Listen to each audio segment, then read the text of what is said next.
ஏங்க கூமாப்பட்டிக்கு போகாதீங்க. ஏன்னா எங்கள் ஊருக்கு வாங்க. அந்த மலைக்கு முன்னாடி வந்து ஈச்சம்பட்டி, கலரம்பட்டி, மலைக்கு அந்த பக்கம் செந்தாரப்பட்டி, தம்மம்பட்டி நிறைய பட்டி எங்கள் ஊரில் இருக்குது. வந்து பாருங்கள். தென் இன்றைக்கி வந்து நான் என்ன மீல் எடுத்துக்கிட்டேன் அப்படின்னு பார்க்கலாம். காலைல வந்து ஒரு டம்ளர் ஃபுல்லாக, அதாவது 250 ml தேங்காய் பால், தென் இடியாப்பமும் கடலைக்கறியும். மதியத்துக்கு பார்த்தீங்க அப்படின்னா ஒரு கப் சாதம், தென் அந்த கடலைக்கறியில் இருக்க சுண்டலும் காளான் வறுவலும் எடுத்துக்கிட்டேன். தென் ஸ்நாக்ஸ்க்கு வந்து மாம்பழம் ஒரு பீஸ் எடுத்துக்கிட்டேன். நம்ம நட்டு வச்ச செடியில் பூவை பார்க்கறதெல்லாம் எவ்வளோ பெரிய ஹாப்பினஸ் தெரியுமா?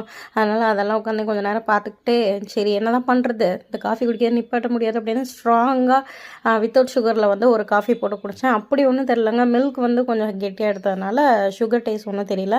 சப்பாத்தி சிக்கன் கிரேவினா யாருக்கு தாங்க பிடிக்காது. பட் இருந்தாலும் கண்ட்ரோல் பண்ணி ஒரே ஒரு சப்பாத்தி மட்டும் எடுத்துக்கிட்டு, தென் ஒரு செவ்வாழை எடுத்துக்கிட்டு என்ன டின்னர் முடிஞ்சதுங்க. டயட் டே அப்படிங்கிறத விட்டு what eat in a day for my weight loss அப்படிங்கிறத வந்து இனிமேல் ஹெட்டிங்காக வைக்கலான் இருக்கேன். பிகாஸ் ஜங்க் ஃபுட்டை சாப்பிட்டுட்டு நீங்கள்லாம் நார்மல் ஃபுட் சாப்பிட்றது டயட்டுன்னு சொல்கிறீங்க.